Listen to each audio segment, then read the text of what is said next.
Саламатсыздар, урматтуу телекөрүүчүлөр. Бүгүнкү жашообуз эртеңки жомок, ал эми байыркы жомок бүгүнкү чындык. Арыбасын, аруу кыргызым. Аруу деген сөздү дагы жомок дешет. Уялбастан каршылашып, сен мен дешет. Уясын буздурбаган аруу кыргыз, унуткандын өзөгүн көзөйт дешет. Улуулукту далилдеген кыргызымдын касиеттери бүгүнкү күндө баарыбызга далил. Ошону дагы теңсинбей жок бул жалган деп айтып келебиз. Өткөн сабактарда касиеттер жөнүндө сөз кылдык элек, ошол касиеттерди улайбыз.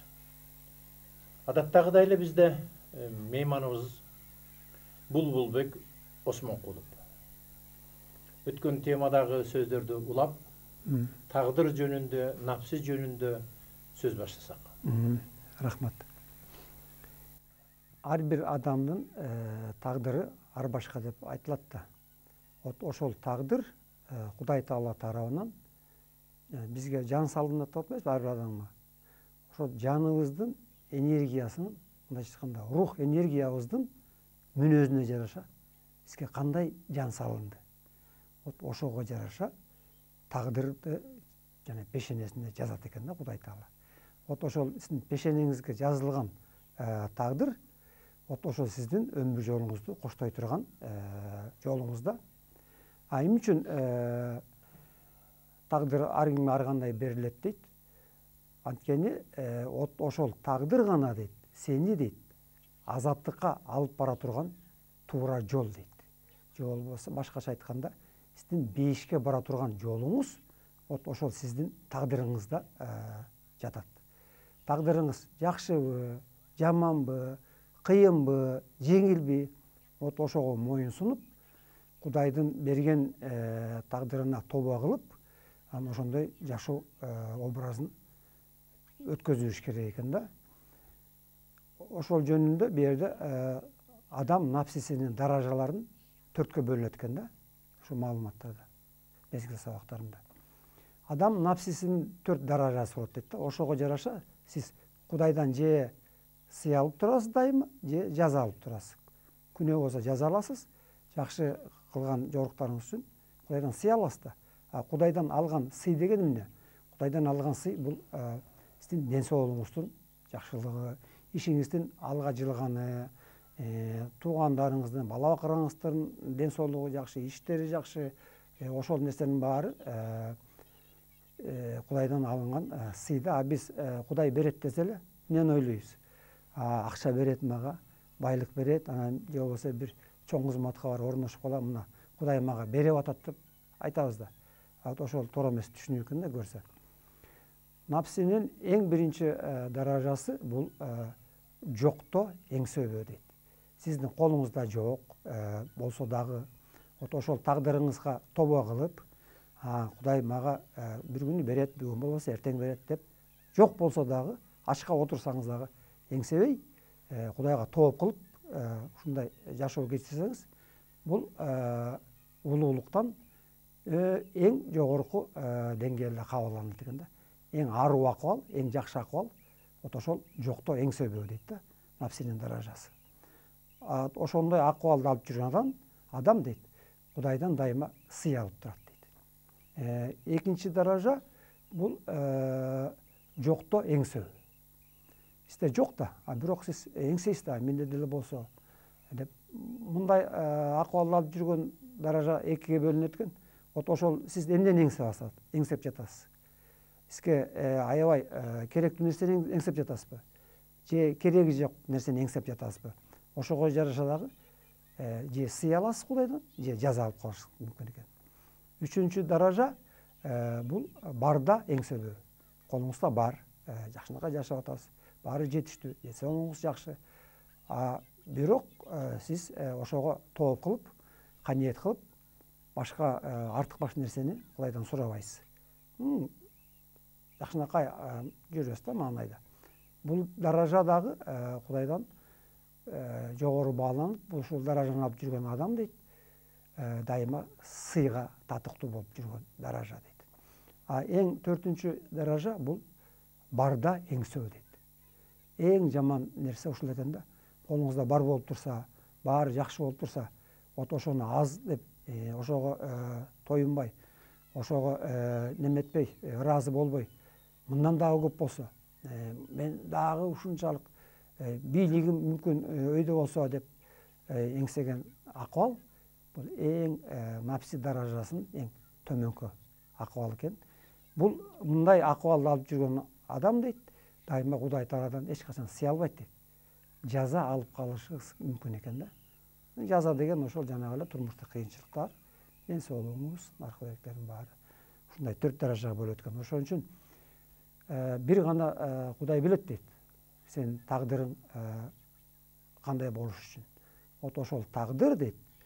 Сага берилген жол сени азаттыкка алып бара турган, бейишке чыгара турган жол ошо сенин сага берилген тагдыр Кудай Тааладан. Тагдырда жазуу барын аттың арман таңазар албай коет тура адам деген бар да. Бул тагдырда Кудай Тааладан берилген жазуу бар деп айтылганы менен адамдар ошол тагдырын өзгөртө ала тургандагы жолдору бар. Ошол ниет менен, тилек менен, өзүңдүн баскан жолуң менен. Эгерде изденбесе, маңдайга жазылган жазуу ал болот. Эгер изденип, улуулукка умтулсаң, тагдырың өзгөрөт деген ишеним бар. Ошондой эле эңсөбү сиз айткан бул материалдык дүйнөнү айттыңыз. Материалдык дүйнөдө кайсынысы эңсөө жакшы, эңсөбү жаман. Бирок бар болуп турда эмнени эңсеш керек? Мына ушул өзгөчө маселе. Кудайга шүгүр, ал саның аман, үй бүлөң аман. Бирок жан дүйнөсүнө бүлүк салып изденген адамдар, улуулукту эңсеген адамдар бар. Бүгүнкүсүнө ыраазы болбой, бүгүнкү көкүрөк дүйнөсүнө дагы да болсо ыраазы болбой, чексиздиктен улуулукту эңсеген адамдар бар. Айтар элем ошондуктан эңсөө бул дагы эки жактуу. Туура. Мына ошол ушундай улуулуктардын баардыгын өткөн сабакта айткандай кыргыздар макал лакаптарына катып кеткен. Макал лакаптарынын дээрлик көпчүлүгү бир чоң мынандай калың китепти изилдеп ошонун өзөгүн эки сапка калтыргандай. Ушул макал лакаптар жөнүндө бүгүн бир сөз кылып кетсек. Өткөндө мен ошо радиону угуп отурсам, ушундай бир тема жөнүндө сүйлөшүп атышыптыр да, ошо адамдын макал лакаптар жөнүндө. Ошондо бир адам айтып атат, ушул жана мен айткан эле 4 даражаны бир жанагындай макалга киргизип койгон да кыргыздар. Ошол макалда мындай бар да, неме дейт, жазып алып элем. Жакшылыкка жамандык дейт. Бул көр адамдын иши дейт да. Көрдүңүзбү? Бирөө сизге жакшылык кылса, сиз ага жамандык кылсаңыз, сиздин акыбалыңыз көргө тең болуп атпайбы? Көр деген кайда? Жердин астында да. Жердин асты бул ылдыйкы сфера да, мындайча айтканда. Жамандыкка жамандык жер адамдын иши дейт. Уже сиз көрдөн жамандыкка жамандык кылсаңыз, эмне үчүн кыласыз? Сизди бирөө таарынып койдубу? Же болбосо ушундай бир неме менен жамандык кыласыз да. Сизге жамандык кылган адамды кек сактап дегендей да. Уже сиз көрдөн уже жерге өйдө чыктыңыз. Эми аны жазса да болот экен, жазса да болбойт деген ушундай маани берет да. Ал эми жакшылыкка жакшылык дейт. Ар адамдын иши дейт. Сиз ар бир адам ошондой акыбалды алып жүрүш керек да. Сизге бирөө жакшылык жасадыбы, ошону унутпай, анан кийин жакшылык кылышыңыз керек да. Ал эми дейт, жамандыкка жакшылык дейт. Бул эр адамдын иши. Көрдүңүзбү? Жанагындай эле напсинин 4-чү даражасына туура келип атпайбы болчу. Бирөө сизге жамандык кылса, сиз ага жакшылык кылыңыз. Кыргыздардын макалы бар го. Неме деген? Атаңды өлтүргөнгө энеңди алып бер деген. Көрдүңүзбү? Таш менен урса аш менен ур. Аш менен ур. Бу кыргыздын макалдардын баардыгы каймана айтылган. Каймана. Каймана айтуу бул кыргыздын маданиятынын туу чокусу деп айтса болот. Каймана айтуу адамдын ой жүгүртүүсүн кандайча мындай айтылды, эмне үчүн мындай айтылды, мунун ар жагында эмне бар деп адамдын жан дүйнөсүн өстүрүүгө чоң бир сабак, себеп. Азыркы сиз айткан макал лакаптын 3 даража, 4 даража деп атпайсызбы? Ошондо жакшылыкка жамандык көр адамдын иши деген бул көр адамды салыштырганы бул сокур адам дегендей.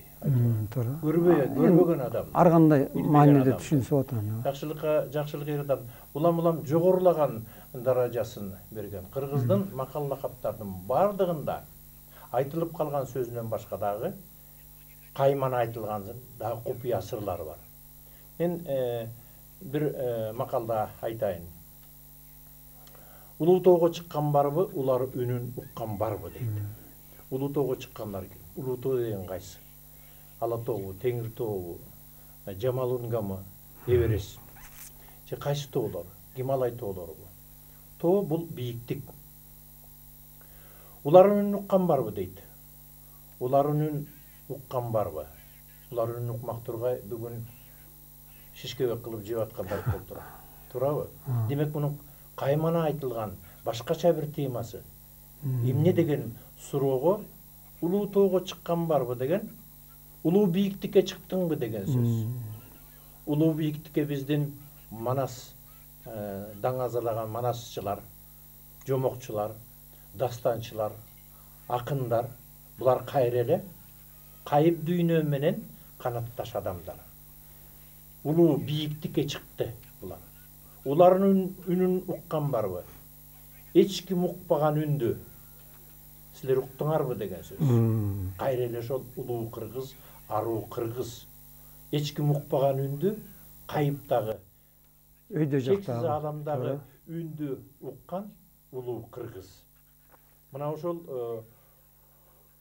улардын үнүн угуп, туура, сиз кагаз бетине түшүрүп жараткан улуу аруу кыргыз. Туура, сиз улар деп атпайсызбы? Улар деле бул кайыптын түрүнө керек. Мына кай берен деп айтабыз, Кай бере деген сөз кайыптан келген берен деген сөз экен. Кайып берен. Кай берендер кайда жүрөт? Сиз айткандай эле тоонун эң адамдын буту баспаган жерлерде жүрөт да. Алар эмне үчүн адамдарга келип аралашып, мисалы үчүн үй немеси жаныбар болуп калып бизге. Кийикти багып алып, сиз эмне үчүн мал кылбайсыз, мисалы үчүн үйдө кармап дегендей да. Көрдүңүзбү? Алар кайыптын мыйзам менен, кайыптан келген. Ошон үчүн кайыптын мыйзам менен жашайт дагы, бизге алар аралаша албайт. Канчалык сиз ошого жетем десеңиз, ал андан өрү өйдө качып кетип атпайбы кийиктер мисалы үчүн. Көрдүңүзбү? Улар да эле дал ошондой эле кайыптын түрүнө кирет. Жана сиз айткан макалдын ошондой кайыптык дагы бир кандайдыр мааниси бар болуш керек да. Макал лакаптардын дээрлик көпчүлүгүн аруу кыргыз дайыма табияттын мыйзамына салыштырып каймана айтып койгон да. Жөнөкөй эле улук болсоң кичик бол. Бул каяктан алынган? Адамдын даражасы улам көтөрүлгөн сайын, аң сезими бийиктеген сайын, дүйнө таанымы, түшүнүгү бийиктеген сайын, түшүнбөй турган адамга таазим кыл, түшүн ошону, кечиримдүү бол деген. Бул табияттан эле алынган нерсе. Канчалык дарактын мөмөсү көбөйгөн сайын ал жерге ийилет.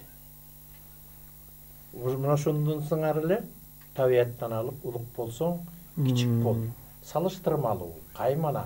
Көп макалдардын бардыгы, деги эле кыргыздын макалдарынын бардыгы экинчи чечиле турган купуя сырлар бар.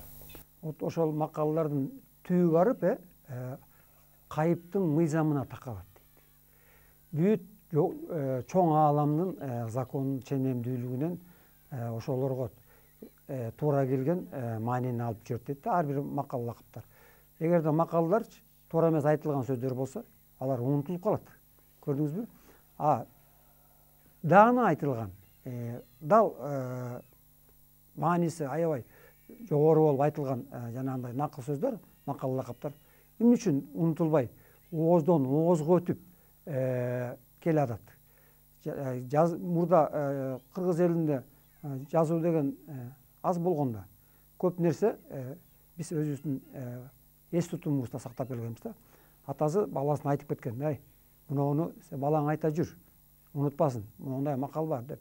Же болбосо күнүмдүк турмушта эле пайдаланган макалдарды баласы эстеп калып, анан ал өзүнүн баласына берип, ушундай унутулбай келген немелерди көрсө, ошол улуу сөздөрдүн жанагындай немелердин баарынын кайыптык күчү болгон дейт, энергиясы.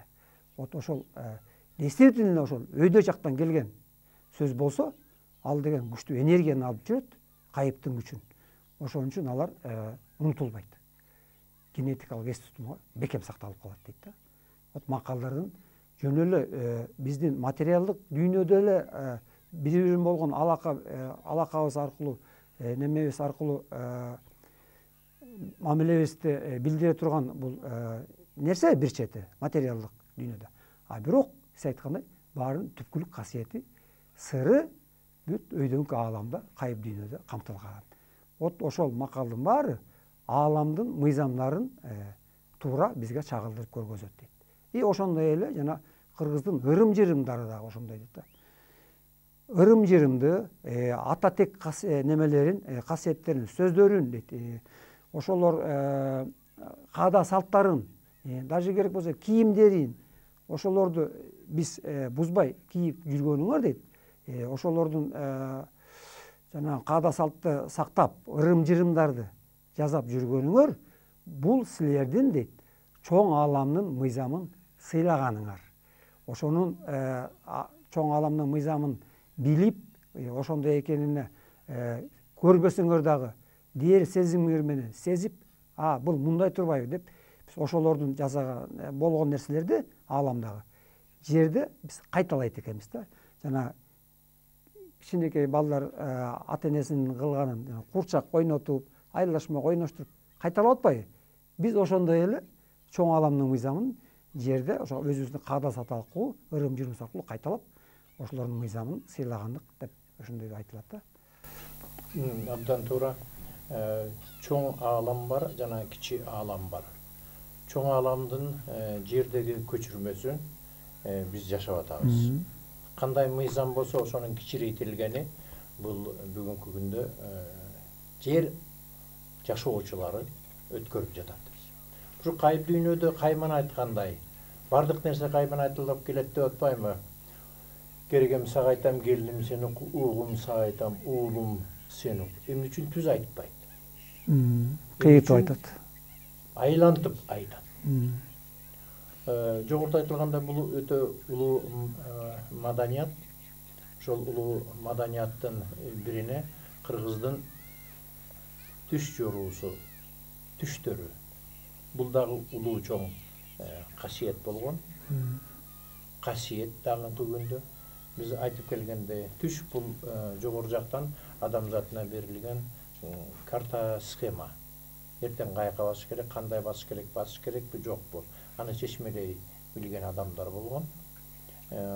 Түш жөнүндө кече сөзүбүздүн аягында чыкпай калдык. Сиз баштап келатып токтоп калдыңыз. Түш жөнүндө айтып. Түш деле түш деген бул адамдын кандайдыр бир касиеттерин ойгонгон мезгили болсо керек да. Биринчи, экинчиден аян алуу. Немеде Айкөл Манас китебинде бар ошондой. Ошондо митет сен уктап жатканда дейт, сенин жаның денеңден бөлүнүп чыгып саякатка кетет дейт, ааламга. Анан ааламга саякатка кетип, эгерде ошол сиздин жаныңыз өткөн чакка кетип калса, барып мурдагы болгон окуяларга аралашат дейт да. Же болбосо барып сиздин атаң дүйнөдөн өтүп кеткен чоң аталарыңызга, ата бабаларыңызга жолугуп калышыңыз мүмкүн. Мурдагы болгон окуяларга аралашып калышыңыз мүмкүн дейт. А эгер келер чакка кетсе дейт, ошо саякатка. Сиз эртең боло турган, мүмкүн андан кийин боло турган нерселерди, же башка бир адамдар менен боло турган, же ар кандай окуяларды ошолорго аралашып келсеңиз, сиз уже анда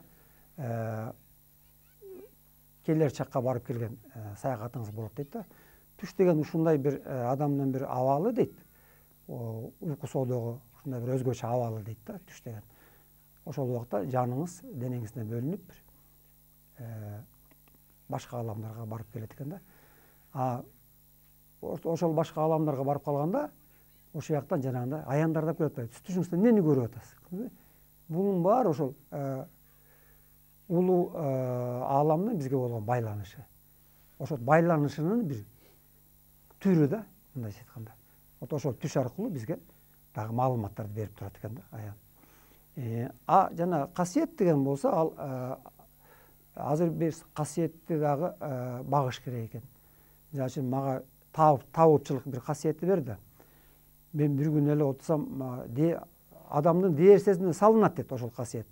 Анткени ал гениңиздеги касиетке жараша биринчиден, экинчиден рух энергияңыздын дагы касиетине жараша ар кимге ар кандай касиеттер берилет. Мисалы үчүн мен таап болуп калдым, анан адамдарды дарылап жүрөм. Мындай дейт да, адам оорулуу адамды көргөндө ошол жанагындай касиет алып жүргөн адам дээр сезимине информация келет дейт, маалымат келет. Буга баланча деген чөптү мындайча кылып кайнатып берсең, ошол оорусун айыктырат деп. Ал баардык адамдар ал касиетти алып жүрө албайт дейт. Ал илгертен калган бар андай таапчылык өнөрү, билесиз да. Эгерде ошол касиетиңизди кандай немеде багытта колдонуп жатасыз, өзүңүздүн пендечилик, личный интересиңиз үчүн, же болбосо бир пайда табуу үчүн, акча табуу үчүн колдонсоңуз, акырындап ал касиет качып кетиши мүмкүн дейт. Чын эле ошо сизге муктаж болуп, сиздин жардамыңызга муктаж болуп, айласы жок, башка дарылардан айыга албай анан келип сизге келсе, анан ошондо жанагындай информациялар түшүп сизге, анан ошону чын ниетиңиз менен дарыласаңыз, анда сиздин касиетиңиз качпайт. Тескерисинче кайра улам арта берет. Аруу өзүңүздүн дагы ошол эле убакта сиз өзүңүздүн дагы касиетиңизди багып өстүрүп, ошол касиеттин аруулугун улам жогорулатып турасыз дейт. Касиеттин күчү дейт, анын сырында дейт. Ошол касиетти алып жүргөн адам сырын ачпаш керек экен да. Азыр карасаңыз, газеталарда же болбосо телевидениеде рекламанын баары эле ошондой болуп кетти. Баланча табып, муну дарылайт, касыйдачы молдо, же болбосо минтип да бар да, потомственные ясновидящие деп. Көрдүңүзбү? Ал касиет демеге берилбейт экен, потомствого берилбейт ал. Ал касиетти кимге берилет, аны бир гана Кудайга маалым дейт ал. Кимге кандай касиет ойго түш керек. Ошентип биз касиетти качырып атабыз. Туура эмес жакка пайдаланып, пендечилик пайдабыз үчүн, жанагындай акча табыш үчүн, андай жоруктарды жасаган адамдан касиет акырындап качып берет. Анткени анын сыры ачылып калат. Ошол сырын сактай албасаңыз дейт, касиет качып кетет. Ошон үчүн касиетти дагы багыш керек экен да, өйдөлөтүп. Ооба, бул дүйнөдө бардык нерсени багыш керек. Бардык нерсе тирүү болгондон кийин өсүү жолуна багууга муктаж. Адамдын жан дүйнөсү дагы багууга муктаж. Ар кандай ишеничтер менен, ишеничти түптөө менен бараткан багытыңды табыш үчүн бардык нерсе муктаж. Бул түш жөнүндө баштадык. Түш бул аламдан түш укта, ук анан такта деп айтып калышат. Ошол касиеттүү адамдардын бардыгы түштү жоруй билген, түштү түз багытка сала билген, түштүн мойну ичке кылдай, башы чоң казандай дейт. Каяка урсаң ошол жака кетет дейт. Ошондо Айкөл Манаста Манас атабыз Кытай жергесинде турганда түш көрдүм, аян сырдуу ушул түнү Түшүптүр хан ордонун зор түндүгү, үрт каптап тууган жерди кала урап, жатыптыр кош чынары жерде кулап. Умаштай ачып көзүм ыргып турдум, улуу күч сактай көр деп кулду курдум. Гүл салган сууну чачып күн батышка, кудурет деп дилендим, каарың бургун. Бул түшүм жөн түш эмес, шууту берен, бишарат белгиси бейим, теңир берген. Мына ошол түштөн кийин Манас атабыздын жанагынтип кыраркага найза сайылып жарат болгон, алдын ала көргөн, алдын ала сезген. Ошону чечмелей билген. Укпаса ушул жону айтканымды учурайт аламатка сансыз колу деп жөнөткөн да. Бул түш илгери биздин ата бабалар ушундай бир кепти уктум. Түш көргөн аксакалдар болуптур. Түш көргөн аксакалдарга мен эртең жол баса турган болсом, же бир нерсени күтүп атсам, ошол аксакал келип, мен жөнүндө бара турган жолум жөнүндө түш көрүп бербейсизби? Заказ алып түшкөн кадимкидей. Анан ошол түшүн көрүп түнү менен эртең барсаң болот, барбасаң болбойт, жолуң болот, жолуң болбойт деп. Бул кандай керемет өзгөчөлүктөр аруу кыргыздын. Туура. Кандай дейт? Ошо түш деген ошол адамдын кайып менен катуу дүйнөнүн ортосундагы бир орточо акыбалды алып жүргөн состояниясы дейт да, ушундай. Түш көрүп аткан адам дейт, кайып менен катуунун ортосунда болот дейт. Ошондо кайыптан неменин бар түшүп атпайбы, өй жактан түшүп атат, көрдүңүзбү? Түштүн өзү айтылып турат. Мага аян түш деп атат, көрдүңүзбү? Түшкөн нерсе ошол түш деп айтылат окшойт да. Түштүн мааниси ошондой окшойт. Баардык түш аян аркылуу ошо көрүнбөгөн ааламдардан бизге келет экен да, ушундай. Манас немесин окусаңыз, Манас эпосун окуганда деле бүт баардык нерсе аян менен келет аларга. Мисалы үчүн Манас атанын төрөлүшү деле 3 киши окшош түш көрүп атпайбы бир убакта. Каныкей апа, Каныкей апа деп коем, Чыйырда апа, Жакып ата, анан кийин Бакай. Үчөө бир эле окшош түштү көрүп атат. Жана акшумкар немени кушту келип кармап алып, Каныкей тууруна кондуруп алып деп. Анткени алар ошол менен бул эпоста бизге эмнени билгизгиси келип атат да? Жомоктун баары айтпадыкпы? Алдын ала берилүүчү адамдарга эскертме. Бүгүн болбосо эртең ушул жомок, сиз айткандай, ишке ашат. Ошондой заман келет деп. Аян деле ошол аркылуу боло турган нерсени булар көрүнбөгөн ааламдан маалымат алышып, мындайча айтканда көрсөтмө болгон да буларга, эскертүү, көрсөтмө катары. Түшкө ошончо баа беришип алар жөн түш эмес экенин, аян түш экенин түшүнүп, анан кийин ошого жараша бул жер үстүндөгү немелерин оңдогон да, өздөрүнүн жүрүш туруштарын, кыймыл аракеттерин дегендей. Чоң дүйнөдөгү улуу окумуштуулар булар дагы аян алышып, түш аркылуу илимий ачылыштарды жасаганы дагы далилдер көп. Бул да өтө чоң касиеттүү адамдар, болгондугуна байланыштуу ааламдагы чоң жаңылыктарды кагаз беттерине түшүрүшүп, химия, физика илимдеринде чоң ачылыштарды жасап келген. Менделеевдин деле жанагы таблицасы бир түндө алып отурбайбы? Менделеев бул химияны аябай ошого берилип, фанат болуп, күн-түн уктабай, ар бир элементтин ошонун касиетин ачыш керек болуп, ушундай баш оту менен илимге сүңгүп кеткен да. Анан айтылат да, качан дейт, адамдын дейт, умтулуусу дейт, керектүү ыргакка жеткенде дейт, керектүү чыңалууга жеткенде дейт уже. Анан кийин маалыматтар ошол адамга берилет дейт. Эч качан сиздин сурооңуз жоопсуз калбайт дейт. Эгерде ошол суроо туура багытта берилсе, убагында берилсе, эгер ошол суроо ала турган жооп сизге керекпи, адамзатына керекпи, алдыга өсүш үчүн керек болгондо, ошондо сөзсүз түрдө дейт маалымат түшөт дейт. Ошол Менделеев мисалында ошончолук берилип бул тим эле сүңгүп кеткендиктен анан кийин бир түндө жанагы таблицаны жазган. Эми ошол таблица 150 жылдан бери бир дагы жеринде бир санында катасы жок, ырааты менен алар мезгилдик система мындай группаларга, катарларга, анан периодторго бөлүнөт. Ар биринин өзүнүн ошо элементтердин касиетине жараша бүт ушундай ыраттуулукта коюлган да.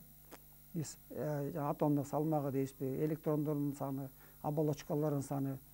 Эми аны бир түндө эч ким ойлоп да жаза албайт да. Мына ошол эле мисал ишенсек болот. Ушто баардык нерсе көрүнбөгөн ааламдан келет. Мына могу китептеринде жазылып жатыш немелери деле методу вот ошондой эле Менделеевке келген маалыматтар сыяктуу эле. Жөнөкөй эле бир кыргыздын кызы отуруп алып ушундай нерселердин баарын жазыш деген оюңан чыгарып сиз 10 баракта жаза албайсыз да, туурабы? Анан кантип биз ишенбейбиз? Ушул жакта бизди бүт көзөмөлдөп турат. Биздин оюбузга чейин баары көзөмөлдө экен да. Ошол жерде бар, мисалы адам немеси, ниети, тилеги кандайча болуп тияка жетип калат. Мына биз бир нерсени тиле кылдыкпы, ойлодук. Вот ошол жердин дейт стандарттык энергиясына журулушуп дейт, күнгө барат экен да.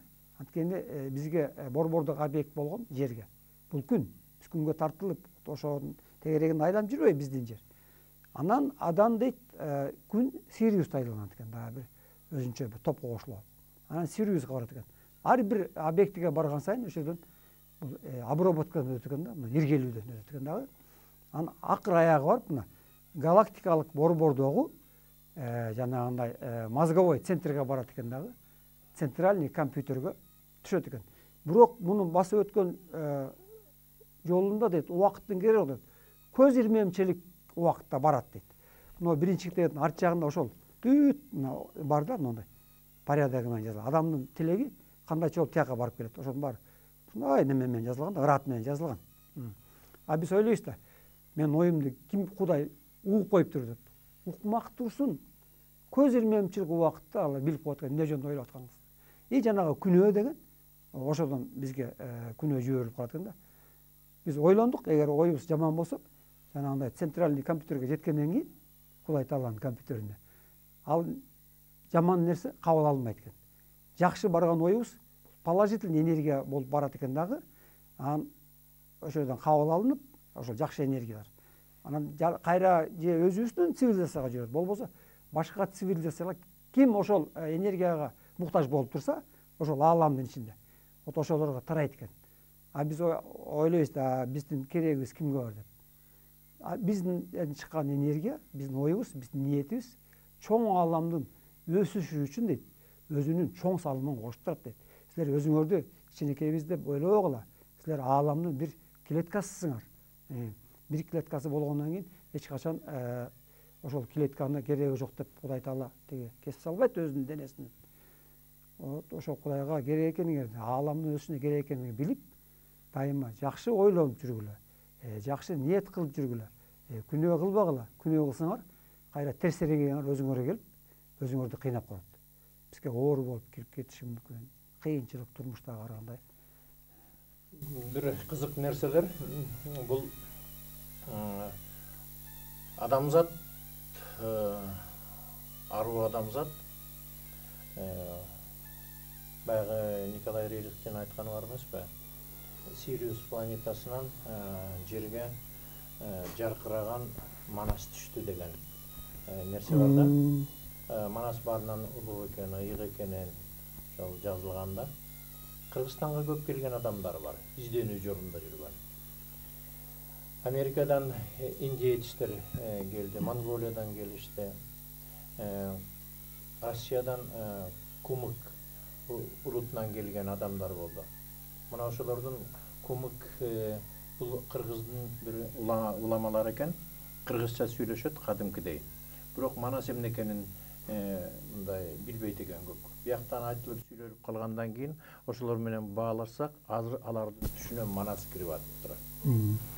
Биз көргөзгөн сүрөттөр, ак элечек апалар, аталар ак калпак ушундай түш көрүп атабыз деп айтышат. Апила деген бир эжеке келди Америкадан.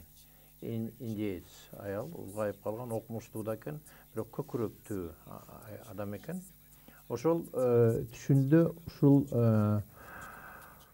Асказоону этектеп көлдөн биз ушул азыркы турган жерибизге келиптирбиз деп ошондой маалымат айтты индиец аял. Негизи эле ушундай нерселердин баардыгын далилин көрүп угуп дагы бир жолу кубанасың. Аруу элибизге, кыргыздын аруулугуна, ыйыктыгына. Бу алам бийик, адам ыйык. Ошол адам баласы өзүнүн ыйыктыгын, тунуктугун, дегеле адам болуп жаралганын сезип туюп, кызмат өтөбөсө, урпактардын астында, улуулардын астында, улуулуктардын астында, арбактардын астында күнөөгө батат. Баса туруп басып келаткан баягы эсиң барда этегиңди эрте жапкын, аруу жолго аталардын кайра кайткын деген сөз бар да. Ошол аталардын аруу жолуна кайтуу ар бирибиздин милдетибиз, максатыбыз. Урпактардын астында, дегеле аламдын астында адам болуп жаралгандан кийин ушулардын баарын аткаруу. Мына бүгүнкү сабактарыбыздын баары уккан көрүүчүлөрүбүздүн жан дүйнөсүнө кичинеден болсо дагы бир ой таштап, үрөөн сээп, бүлүк салып, аруулануусуна көмөк болуп, ошентсе абдан ыраазы болор элек. Ошондой эле болуш керек деп ойлойм. Сиз жана айттыңыз го, Рерих Манас Сириустан келген деп. Вот ошол туп-туура айтылган нерсе экен да. Ошо Рерихтер дагы булар касиеттүү адамдар болгон. Алар дагы ушундай көп маалыматтарды алган да. Вот ошол Рерихтин андан башка дагы көп маалымат алгандарчы. Но мезгил сабактары менен ошону окусаңыз, аябай бири-бирине дал келишет да, маалыматтарчы. Миле один к одному дегендей да, ушундай. Манастын Сириустан келген деген эмне үчүн айтылып атат? Сириуста азыр кимдер турат? Атланттар турат. Бул китепте айтылат да, Манас атанын үйүр тобу менен жер планетасына түшүш үчүн дейт, атланттар ушунчалык көп жардам болгон дейт, көрүнбөгөн аламда. Алардын салымы көп дейт. Ошолор билип, алардан кийинки келген цивилизацияда ушундай күчтүү аруу топ келет, духовный планда жумуштарды аткарып, кийин алтын доорду түскөндө, алтын доордун түзүлүшүнө кызыктар жалаң эле биз эмес, атланттар да кызыктар. Вот ошо алтын доорду түзүш үчүн аракет кылат азыр. Жана маалыматтын баарын бизге берип аткан ошо атланттар да. Манас атанын да келерин билип дейт алар дейт, кийинки цивилизация. Булар убакыттын сырларын ачып алышкан дейт. Боло турган нерсени, кийинки келе турган нерсенин баарын билип алышкан дейт да. Манас атага көп нерсени дейт, жердин үстүндө код кылып калтырып кеткен дейт. Вот ошолордун жардамы менен атланттар калтырып кеткен, жанагындай жер кургуй деп атабыз, аномалий зоналар деп атпайсызбы? Ошолордун баары, мына даже пирамидалар дагы бул китептерди окусаңыз, ошондо ойго келесиз, пирамидаларды дагы ошо атланттар жасап калтырып кетсе керек да. Анткени адамзат анын азыр немесин ача албай атпайбы? Сырын. Бирок алардын сыры ачылат дейт.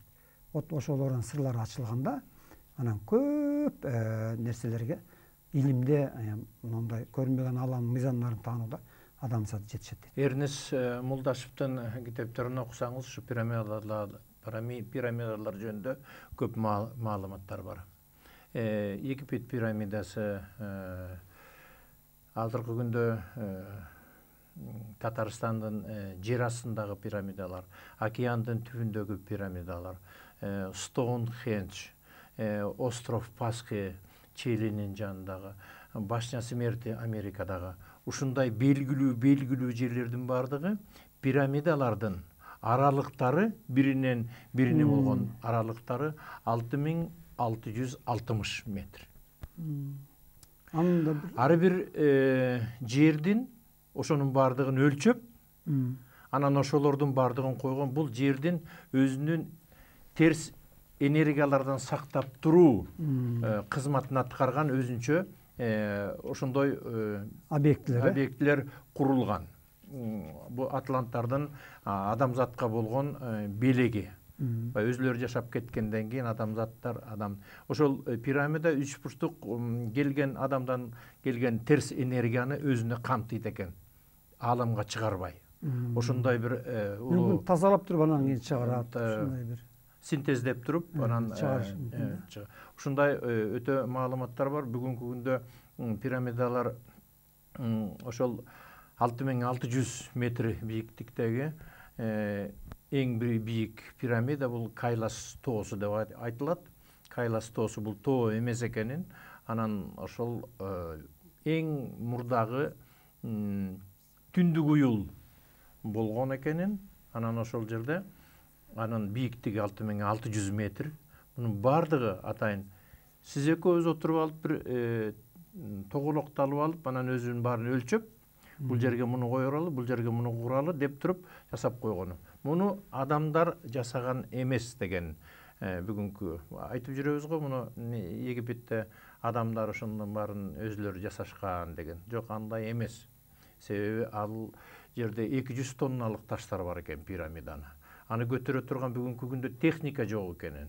Ал бул Кызыл Дарыядан алып келген таштар корабль аркылуу дейт го, бирок алардын бардыгы бүгүнкү күндө жалганга чыгып атышат да. Ошо дагы бир неме бар да, мына Жөргөмүштүн желеси жөнүндө дагы бир маалымат бар.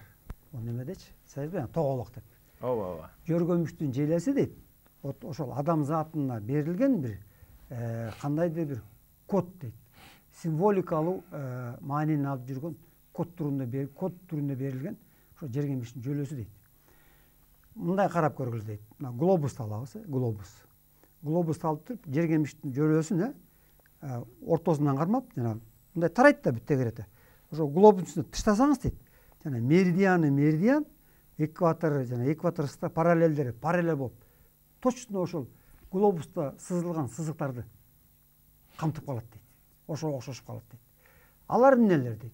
Алар дейт, мисалы үчүн жер параллел боюнча айланат да, жана параллел сызыктардын сызыгы боюнча айланат. А меридиандар болсо түндүк уюлдан түштүк уюлга барып атпайбы? Ошолордун кесилишиндеги жана меридиан сызыктары менен параллел сызыктарындагы кесилишкен точкалар дейт. Ошолор өйдөнкү көрүнбөгөн ааламга чыгуучу дейт, аномальный центрлар дейт. Жөргөмүштүн ошол жерде илешкечтик жөнүндө да айтылат. Анын жөнүндө анда мааниси бар болуш керек, илешкечтик жазылган. Бирок биздин убактыбыз бүтүп калды. Муну дагы кийинки сабактарда улантабыз. Бүгүнкү жашообуз эртеңки жомок. Ал эми байыркы жомок, бүгүнкү чындык. Арыбасын аруу кыргызым. Бар болуңуздар.